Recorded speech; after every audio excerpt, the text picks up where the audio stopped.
Trax is sponsored by Polaris, think outside. Can-Am, time for some off-road living. And by Yamaha, revs your heart.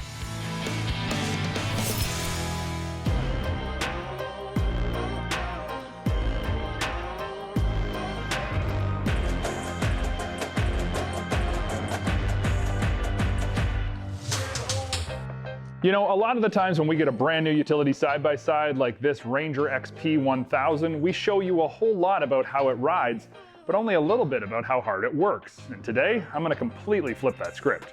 I'm at home today and there's a few different jobs that I've got to get done, whether or not the cameras are on or off. So I thought, why not bring you along for the work, and I'll show you what I like, what I love, and what I might change based off the work that I do on a regular weekend around the ranch. And at the end of the day, you be the judge if the Polaris Ranger XP 1000 lived up to expectations. One of the biggest jobs here at the ranch is firewood. Seems like it never ends, and today I figured, why not take out the Ranger with the huge usable box space as opposed to my typical beast, the tractor with the bucket. I'm gonna see how this Ranger handles firewood processing. Not only is the Ranger's massive pickup-like bed functional for hauling the load, it takes the tools out with ease and gets the job done. Right away, I noticed the extra high box sides make it really easy to load a lot of the tools I'll need and not worry about them coming out. And with a 1,000-pound box capacity, I know there's not going to be any issue of me overloading it.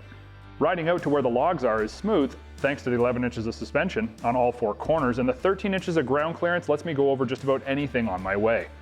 Once I've got the Ranger situated, it's part of the production process, and whether it be using the four-wheel drive and low range to pull down a deadfall or just placing it beside the splitter to load up firewood, it doesn't take 5 minutes to realize how much handier for a job like this the Ranger is as compared to a tractor.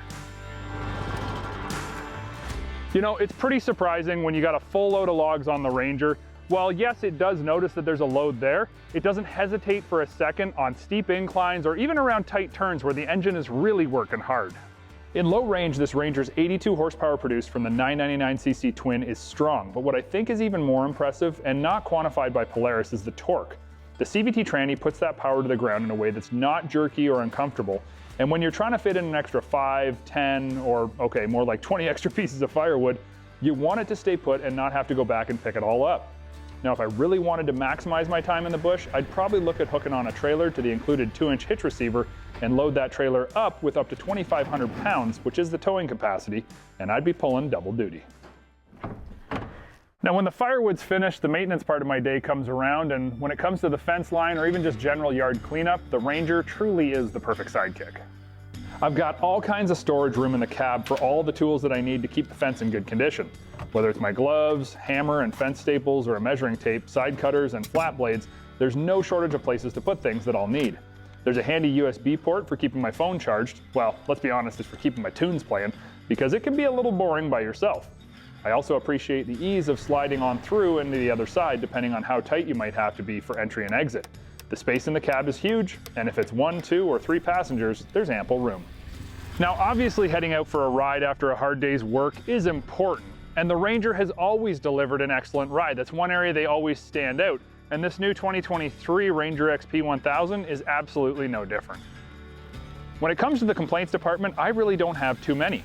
I wouldn't mind seeing a hand-operated parking brake because the park-in gear feature sometimes doesn't leave me feeling the most secure when I'm parked on a hill with a load on. Number 2, and really my biggest complaint, are the silly nets on the doors. I wish that they would just put a solid door on the Ranger right from the get-go. Other than that, this Ranger works hard. It's still a blast out on the trails. No matter where you put a Ranger, it'll overachieve because it's the original workhorse, and for 2023, it's the best version of the Ranger that I've ever had the pleasure of using.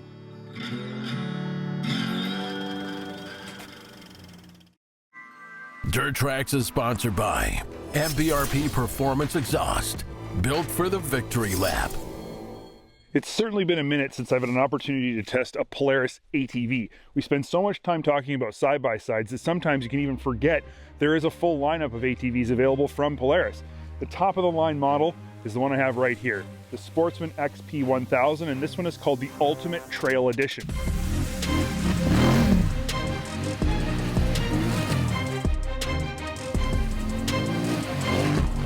So what makes an ultimate trail edition? First of all, it has the front and rear bumpers that are standard, come on from the factory. These are not sort of typical bumpers that you'd find on previous Sportsman XP 1000s. You get the 3,500 pound HD Polaris winch with synthetic cable, and you get their new 3-setting power steering. It's a new feature for Polaris, and I think it's a really great idea. The heart of the Sportsman 1000 XP is this ProStar 952cc single overhead cam twin cylinder motor that makes a 90 horsepower is what Polaris claims.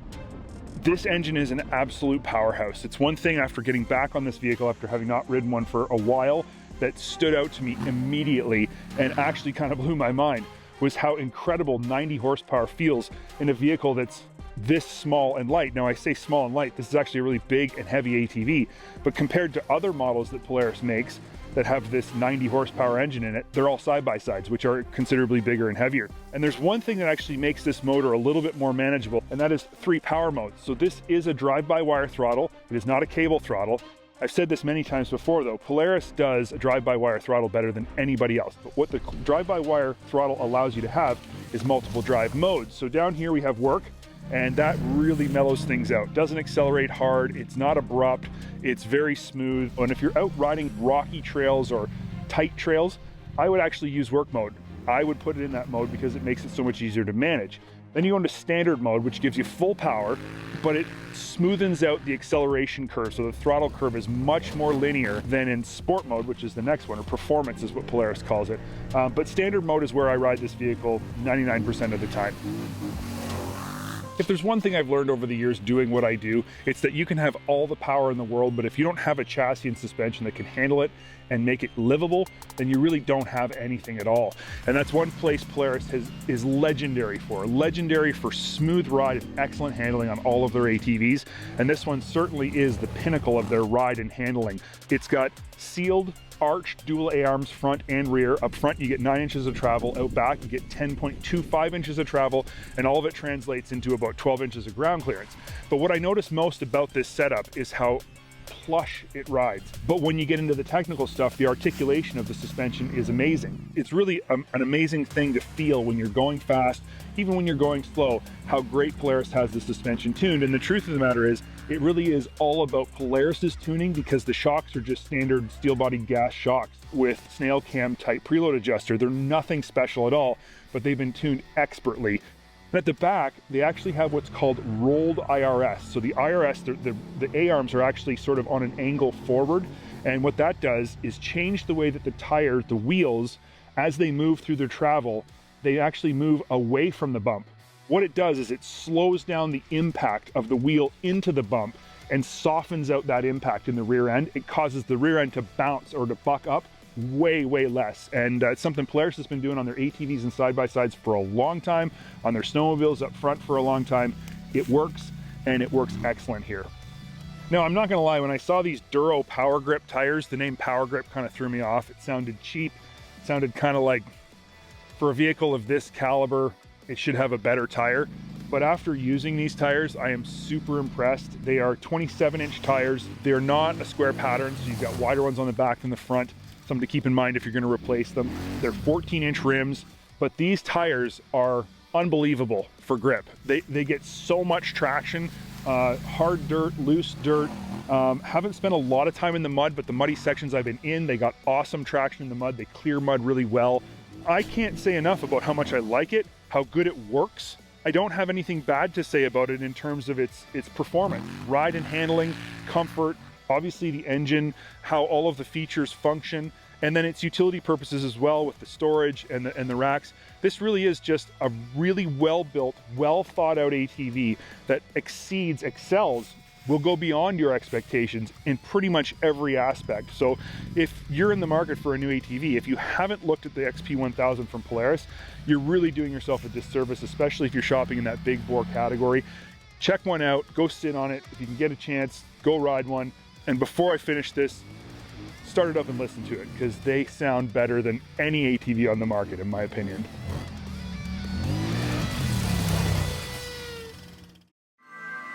Dirt Trax is sponsored by Princess Auto. Make it work. So we all know that Polaris made quite a bit of noise in the industry this year with the Pro R RZR, and we thought we'd take it up a notch or two with the crew over at MBRP. All right, so Jared, we have come to MBRP, we've come to the headquarters, to the R&D facility, and we're going right from first idea of an exhaust through to the final production. Give us a bit of a breakdown of how this process goes, how long it takes, and how many different variations MBRP does to get a final product, because this is a big process. For sure. I mean, as you guys have seen from the initial process of, scanning, and now we're here today to dyno, it takes several iterations of exhaust, and we have a certain standard that we try and get to. It's got to sound good and perform. Those are the two key things, and at the end of the day, it's got to look good. But we'll go through anywhere from 6, 8, 10 different iterations to get that result we're looking for. When we did the initial scan right at the Trax headquarters, that is step one of building any MBRP exhaust. The real benefit of that is when we scan it, it gives us kind of a landscape of where the exhaust is going to sit. Use your factory mounting locations, so that makes it really easy for you guys at home to say, okay, well, I can just install this in my garage. Sometimes you don't have to get it put on at a dealer, so it's a very user-friendly product. So after we've kind of got that figured out, we got a baseline of where the exhaust is going to sit and how it's going to function in that space. We then start making those alterations, which brings us here today to start then sound testing and dynoing.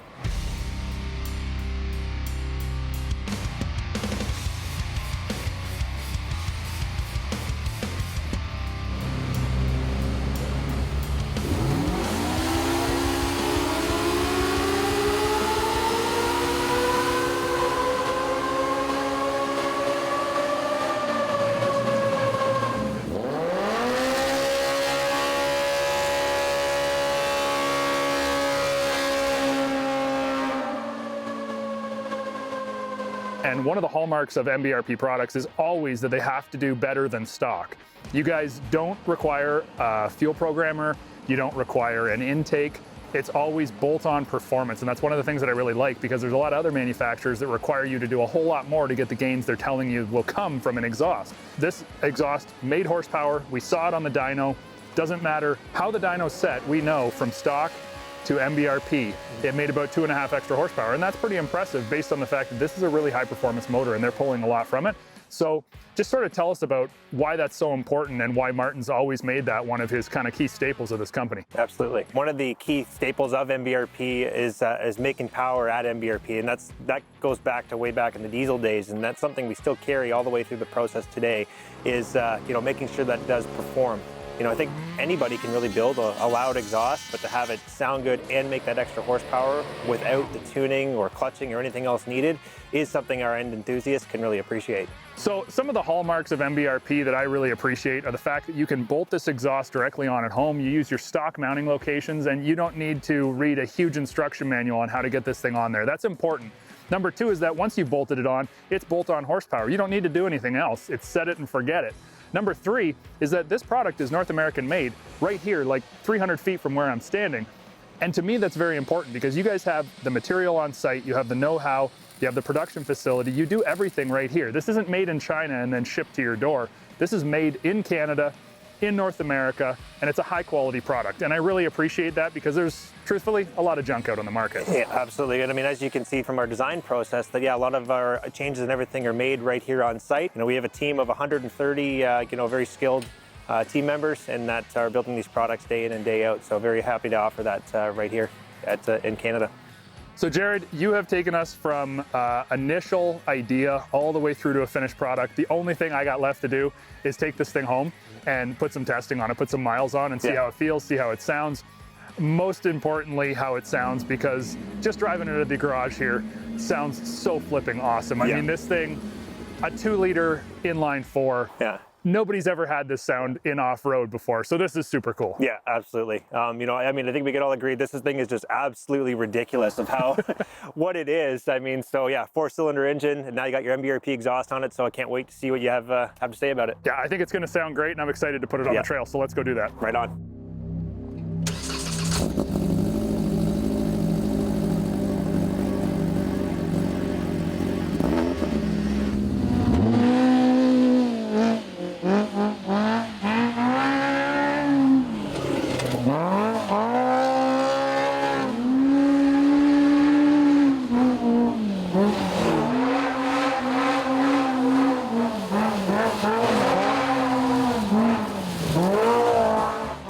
After the dyno runs, I knew that this was going to be loud because it was inside the building. When I got it out into nature though, I wasn't sure what to expect, but the reality is the sound from it, yes, it's loud. It's a little bit louder than most MBRP products, but if you buy a 2-liter Razor, you want something that makes some really sweet, really crisp noise. And it has all of those genuine hallmarks that MBRP stuff always does. You know, it's 304 stainless that can be repolished. It's built to a high standard. It's, you know, guaranteed to fit. It's bolt-on. You don't have to add any tuner. All of those things wrapped in. But the sound is just so good. It reminds me of Fast and the Furious. It brings me back to my teenage years. This is the best sounding side-by-side ever produced.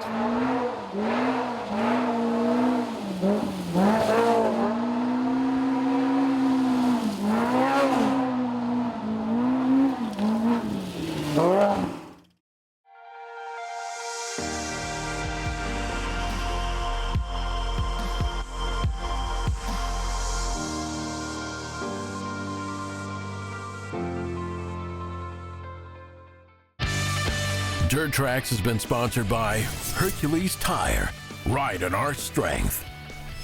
Tire Jet, full tire protection and permanent seal.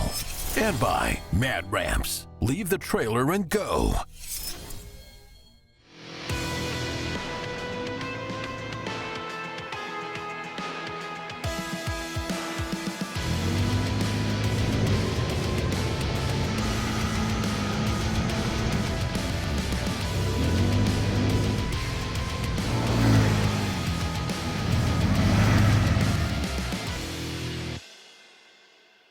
A few seasons ago, I tested CFMOTO's newest sport side-by-side, the ZForce 950. It had a totally unique look and all the right specifications to suggest that it could hang with its competition.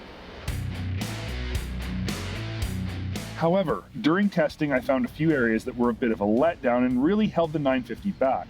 Today, I have the latest version of the ZForce 950, the HO-EX model that is wider and more powerful than its predecessors. The HO in its name indicates that this 963cc 8-valve EFI V-twin produces 11 more horsepower than the older model for a total of 90 ponies. The question is, does the new model feel any better? And the answer is yes. The power is certainly more impressive. There's a significant increase in bottom end that you can feel coming out of a corner or accelerating from slow speeds.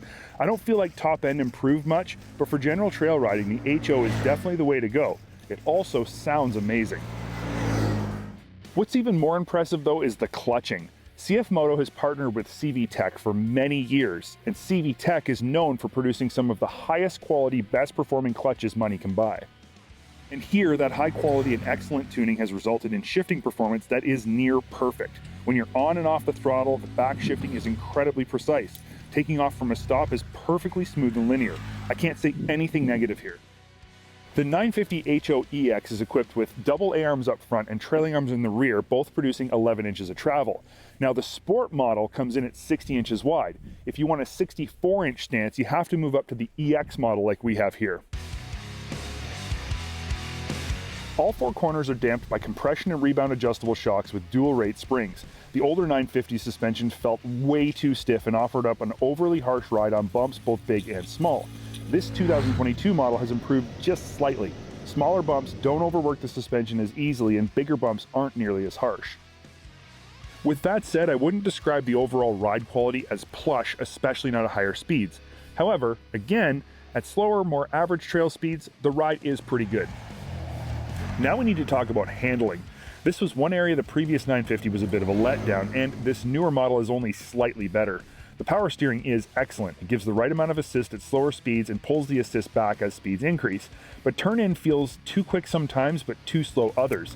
Mid-corner grip can be really strong, but then suddenly break loose without warning.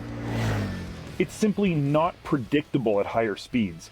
At slower trail speeds, it does handle pretty good though.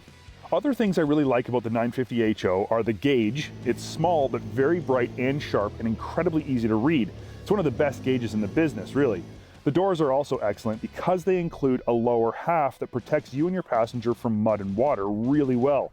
The base model has just the center quarter door, which, in my opinion, is not enough. I also like that it comes with numerous accessories pre-installed. The roof, the mirrors, the winch, and the lower door halves are not extras. They are included in the price, as is CFMOTO's famous 5-year limited Canadian warranty. The last thing I want to talk about is the one thing that sets this vehicle apart from the competition more than anything else: its price. The ZForce 950 HO-EX, just like we have here, retails for just $20,499 Canadian. That's $6,000 less than any other naturally aspirated 1000cc 64-inch wide trailing arm equipped sport bike on the market. That's a significant savings, which is why I can confidently say, if you are a more mellow trail rider who isn't blasting whoops or fire roads or hitting huge jumps, CFMOTO's ZForce 950 HO-EX is definitely worth your consideration.